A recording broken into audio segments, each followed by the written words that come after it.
Good evening, everyone. Thank you all for being here today. I appreciate your presence and your support.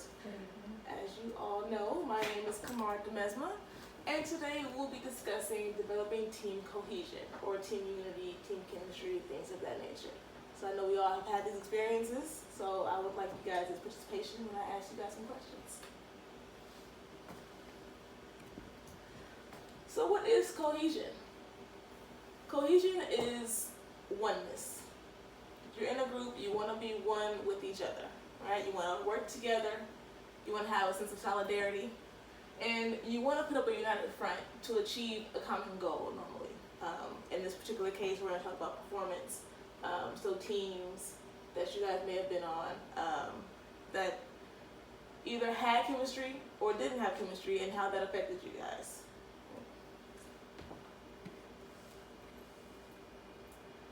So, team unity. So we're going to talk about building chemistry. What kind of tips can you use to build chemistry, to build that unity and solidarity with each other in order to achieve the goal that you guys are working towards? Whether that's winning a game, or winning a race, or putting on an event that you guys just are working collaboratively to get together, okay? Like I said, you guys want to work together and have a common goal, right? So whether it's 2 of you or 20 of you, the point is everyone to work together equally to get the job done.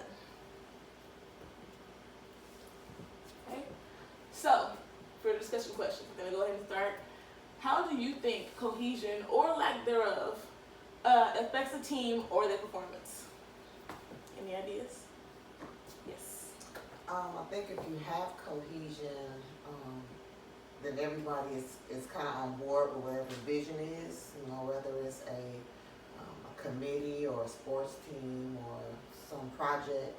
If everybody knows what the goal is and they have a buy-in to it, I think they'll work towards that, and it'll build cohesion because we don't have people trying to do their own thing, because everybody already has an understanding that this is the outcome we're looking for. Right, so everyone's on the same page, right? They're all working for the same goal. I'm glad you said the word buy-in, because that was something that was really big in my work study position. My old boss, shout out to Angelo, he would always emphasize getting everyone to buy in on what we're trying to do for our team. Any other ideas? Just to piggyback off of that, having a common goal is definitely important. Everybody's on the same page and nobody has that selfish motive to do whatever they want to do for themselves. It's for the team. So if everybody can communicate, become one, and realize they have a common goal, it makes it a lot easier. Where some of those people that do not have a common goal, they have their own personal selfish goals, can end up making the team, discombobulated. Right, exactly. So you don't want those selfish intentions, right? You want everyone to kind of work together to be for each other, for the team. And you may have your individual goals, but your individual goals should not negatively impact the team goals. Okay? So I want you guys to tell me about a time where you and the team you were on either had high or low levels of cohesion, and how did that affect you guys' performance? Yes. Well, with me playing basketball for a long time, I've had teams where we had great cohesion, and I had teams where it was absolutely terrible. My high school team, the group of guys that came in when I was a freshman, stayed together, and throughout those 4 years, we were able to basically become family and actually win the championship our senior year. And that was, just being able to communicate with each other, learn from one another, learn from each other's mistakes, learn each other's tendencies. That's what helped contribute to us ultimately winning that goal, that common goal, winning the championship. Where on the other hand, I played on certain college teams where everybody is trying to be the star and become a pro. There is no common goal as the foundation, so those teams were a lot worse, and we didn't end up winning anything at all. Okay, that's a really great example. Great examples. Any other examples? Okay. I shifted a little bit. Being in a marching band, it's more than just like 5 or 10 people at a time. And we had up to like 128 on the field at one time, and everybody doing something different, pretty much. But we all doing our own part, and then at the end, like once people see it, it all come together. So that we had to have cohesion, like especially at practice. Everybody had to pay attention. So that was a thing for me. Okay, that's good. I'm glad to hear these really great examples. Any others?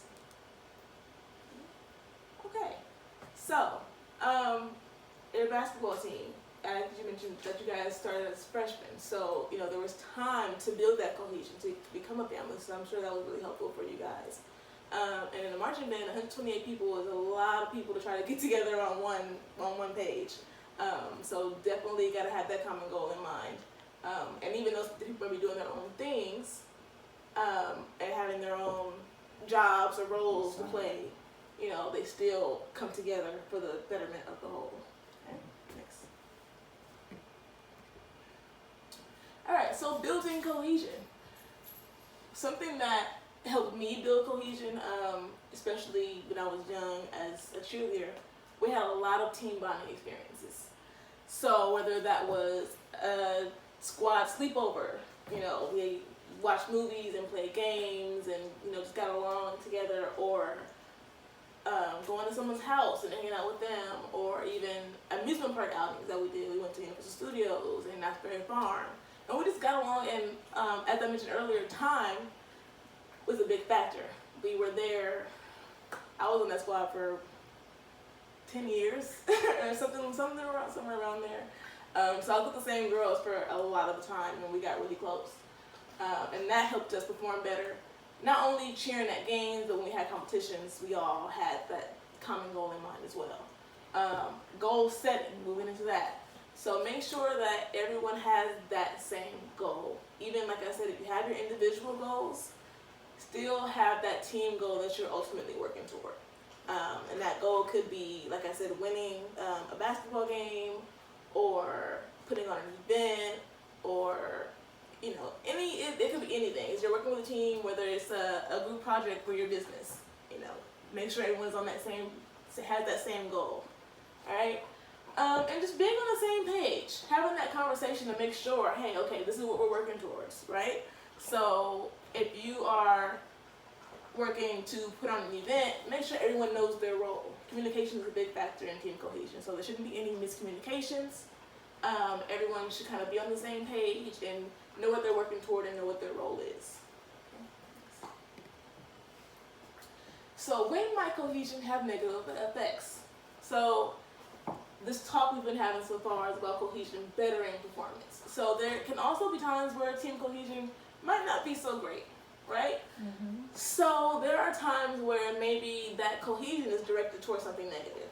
So an example that I've used previously was, your team might get along, but if they're getting along skipping practice, then they're not gonna win the game most likely, right? So even though they get along, they might be on the same page. It's not directed toward that positive outcome.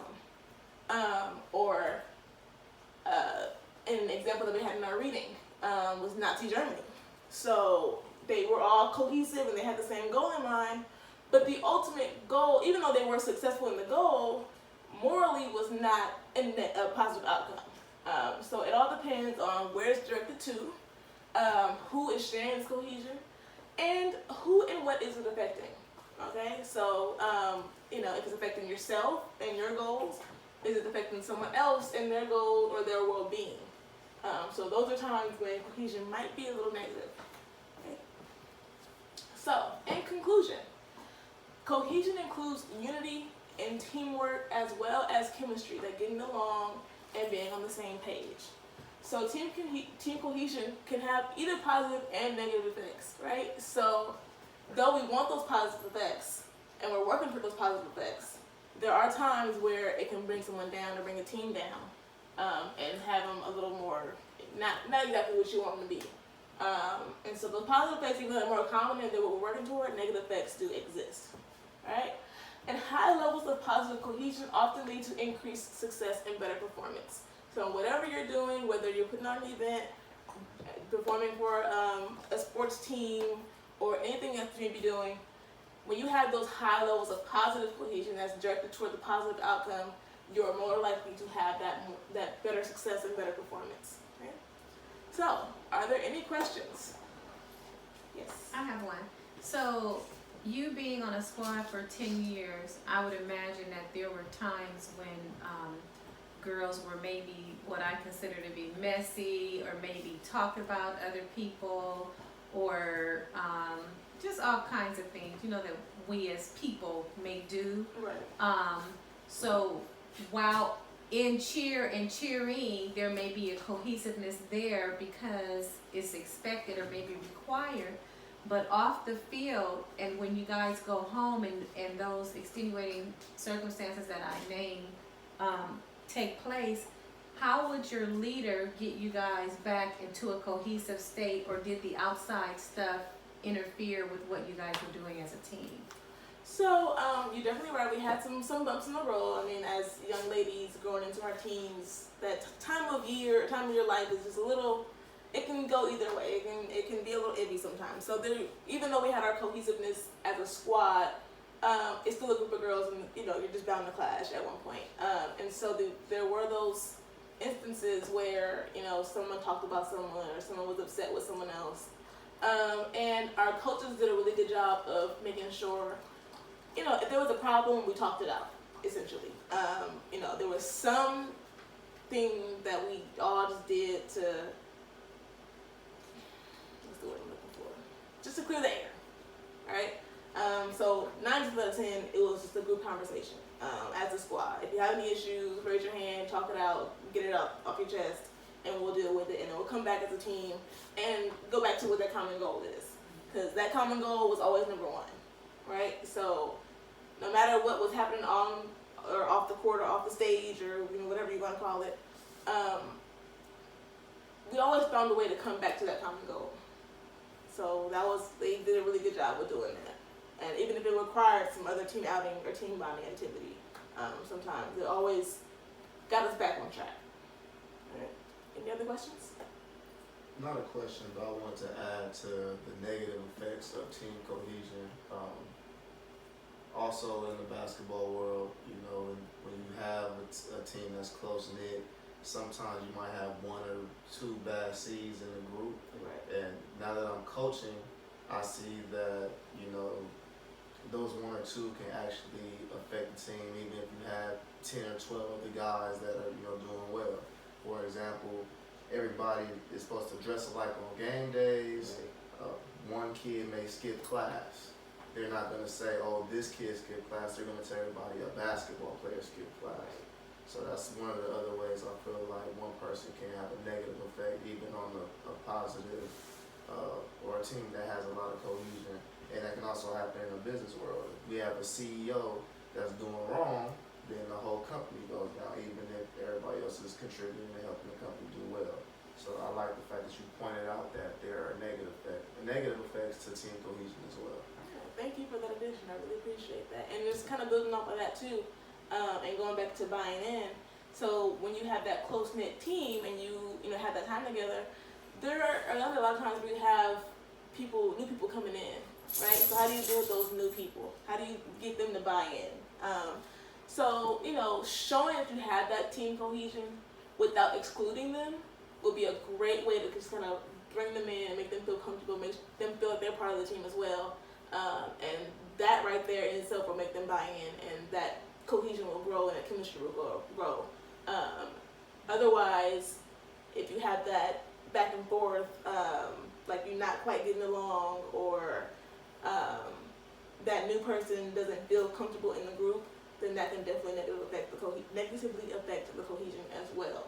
So make sure if you have some new people coming in, or even old people coming out, swapping members, just make sure everyone has that sense of cohesiveness and unity and that common goal in mind. Okay? Any more questions?